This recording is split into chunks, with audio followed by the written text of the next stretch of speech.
Do you want to publish something? Stay tuned. Let me tell you how I got my first publication.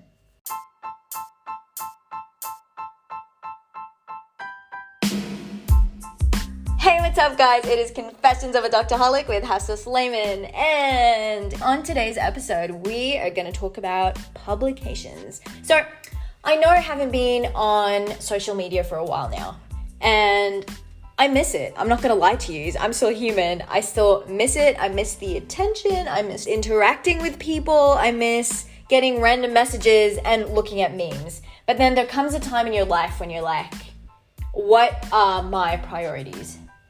And social media wasn't on them. I recorded an episode a few months ago where I spoke about that, and I spoke about that on YouTube as well. Publications are amazing. They look amazing on your CV. They are great for the medical community, and as medical students, it helps give you a competitive edge. So over the past couple of years, I've been working on a few things. I've been dabbling here and there. So I've successfully had 2 publications, and mind you, publishing is not easy at all, but you can always try your best and you can try to get involved in a lab, you can try to get involved with many researchers, and hopefully have your name on a paper. So first type of research that you could do is straight up lab research. So it could be that you're working in a lab, you're helping a big group.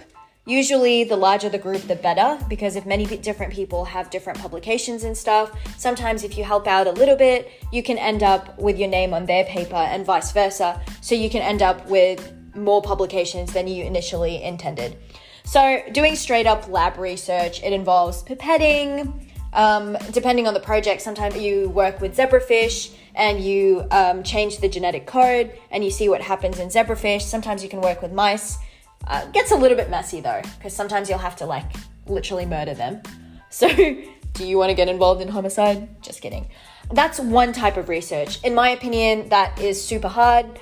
I did lab research for an entire year. To be honest, in that year, I didn't get anything published. And it wasn't for lack of trying. It's just that lab research is more intense, in my opinion. You have a hypothesis and then you work towards it. And then if anything changes along the way, if you do get results and they don't match your hypothesis, you write about it. Most of the time when you find results, that's when you write about it. Most scientists, they write about the positive findings. And most of the things that you see on a paper, it could be literally 3 pages. That took years of research. It's not easy at all. Honestly, once you're in it, you will understand exactly what you're dealing with. It's not easy. It was a lovely experience. I learned so much and I do not regret that. I had the best supervisor in the world. It does sound like an exaggeration, but she was there for me in my time of need. And whenever I struggled, she was there to support me, and she helped direct me. She helped me think a certain way, and she definitely helped me in terms of when I was writing my thesis, whenever I would send her a draft, she was super helpful, gave me amazing feedback. So it's so hard to find supervisors that are like that, but if you do, then you're literally standing on a gold mine.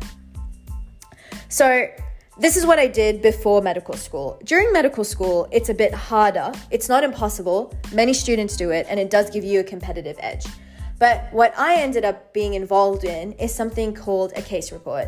So I was working with one of the doctors. He isn't actually part of my medical school. I've seen him at a conference, and I thought, even though I was a medical student and the people that were around me were fully fledged doctors, I found the way he presented super clear, super concise, and it was super easy to follow. And it was super interesting as well. So I literally went up to him and spoke to him. I shoved every other thought at the back of my head. I didn't tell myself, oh, this is so weird and you're just a medical student and you're not good enough. I literally, any of these thoughts, shove it in the back door. No one's got time for that. And literally, if you think like that about yourself, which at the moment, I sound like I'm on top of the world. I sound like I know what I'm talking about. Everyone has those moments of doubt. Everyone, believe me, everyone has those moments. But if you shove that at the back of your head, you will achieve more things. So I shoved every negative thought that you can ever think of at the back of my head, and I walked up to him. I grabbed his email, I told him I'm interested, and then I followed it up with an email. So he had an interesting case, and he asked me if I was interested to work with him on it. And here's the thing. Most of the time, and like, mind you, I'm saying this, I'm going to repeat this. Most of the time, people are not going to say no to free labor. Why? Because most of the time, these physicians are super busy. So if you go in and you're like, okay, I want to help, I want to get some research, you're getting some research under your belt, you look good, and you're also saving this person time from writing the report. So he is also another person that I'm super grateful to have met in my life. He has been super supportive. He has given me so much direction, and he actually helped make my project super special. And how he made that happen, he literally started me off with, we're going to do this in 3 parts. We're going to start with a poster presentation. So you're going to get your name on a poster. You're going to present at a conference, which was cool. The second thing that we did was presented it as a presentation. It was online because it was during the pandemic period. So it happened last summer. And finally, he was like, from all the feedback that we're going to get, we're going to write a case report. Okay? Sounds easy, doesn't it? To be honest, it wasn't that bad. It wasn't as intense as lab research. And I think it was because I was there when everything happened.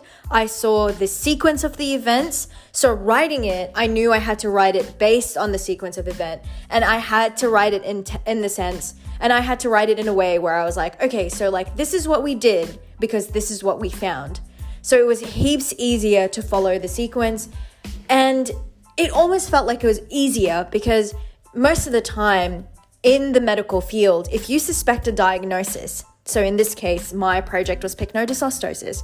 If you suspect a diagnosis, they kind of hustle. Like, you never go to a hospital and then expect your results within the next year. So I think that's probably what helped the situation. So I basically ended up writing that. Mind you, it was like everything that happened over the span of 2 years. It wasn't the writing, it wasn't anything like that. It was waiting for the right conference, one that was close, and I wanted one that was like close-ish, one where I can submit my abstract for free. I wasn't keen on paying money. So you have to keep all of those things in mind. From the poster presentation, so I used a PowerPoint. It was super easy. It's printed on a chart and then you submit it. Sometimes it's like the day before. I had to submit it the day before from memory. And they just stick it on and you like kind of roam around it. If someone wants to ask you a question, they grill you. I was grilled on my project. And it sounds scary, but to be honest, it was super helpful and it helped me write better because anything that I didn't address, anything that I didn't understand that well, like if you can't answer those questions, that means you don't understand your project really well. There was one question that I was a little bit iffy about. I was able to answer, but I wasn't sure. So I did some more research about it and I incorporated it in my case report. Finally, it's the case report, and so many people find it so challenging. So with case reports, I feel like instead of jumping in with writing, which is what I did, start by looking at journal articles that can accept it. There are 2 ways to go about it. One way would be literally like going online and looking at papers that are similar to yours. Where did they publish? If they published in similar research papers, then the likelihood of that paper accepting your case report is pretty high. The other way of doing it, and it's actually a new thing that I found, which I'm super excited to share with all of you, it's something called pull text. So it's this website where researchers and researchees or like people that have abstracts or literature reviews to submit their articles online. And then if a journal article director likes it or feels like it's a good match for their paper, then they incorporate it in it. I think it's a great way. I haven't tried it yet, but I've got a paper that I'm dying to try it on. So I will let you know what happens as soon as I try it. But that's another way of going about it. What took the longest time wasn't the writing. It wasn't like finding the paper. It wasn't understanding the project. It literally was that time from submission to getting my paper published. Why? Because the minute you submit it, it takes about a week, sometimes a couple of weeks, based on how busy people are at the other end. And then they read it and they critically review it, and then they send in corrections. And it's the corrections that are so annoying. The other reason why I told you to check where you're going to submit your article first is because different journals have different requirements. So it could be things like, it's literally little things as well. So it could be font size, it could be like single line spacing. It's honestly not a big deal. It's just annoying, and your references may have to be Harvard or Vancouver. And it's not a big deal. I use EndNote. It's super easy to convert it. It's just a bit of a pain in the butt, to be honest. But I am happily published now. The second article that I got published is something that I'm super excited to talk to you about because it was something that I never knew existed. It's called a letter to the editor. Mind you, it's not super strong. So if people talk to you about something called a literature review is probably a little bit stronger. It's heaps stronger if I'm being completely honest. A literature review is basically a paper where you look at different articles and you comment on them. And so it's called a literature review. So essentially you're trying to look at as many papers as possible. And because you're doing this, you're going through that process where you're looking at so many papers and trying to write about a topic. You're putting in more effort. It's a stronger paper, right? So a letter to the editor is super easy compared to everything that I've mentioned above. It literally is 500 words with 5 references, and you basically comment on something that has been published recently. So basically, once again, this was during the pandemic period. I had more free time, so I was like, okay, why the hell not?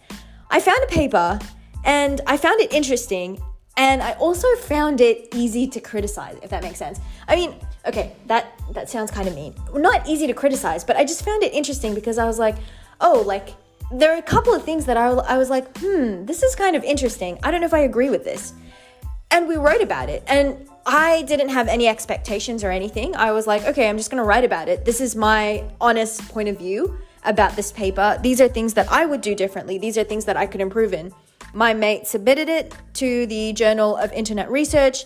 They liked it. And to be honest, they literally, we heard nothing. And I completely forgot that I wrote about this. About 2 to 3 months later, they send a response. They go oh, we really enjoyed your letter to the editor. And mind you, we submitted it before the deadline. So the deadline is 30 days after the submission. At least it was for this paper. So they reply to us 3 months later going we really want to go forward and publish it. We were stoked. I wrote 6 and this was the only one that was published. So it is harder to publish because you need to write about something meaningful. If you want to critically analyze a paper, then you need to add something meaningful to the paper. So that's what happened. If you guys have any questions about submitting papers, if you want to share with me your stories about how you discovered something or you published something, please share it. I love hearing success stories. And I'll see you next time.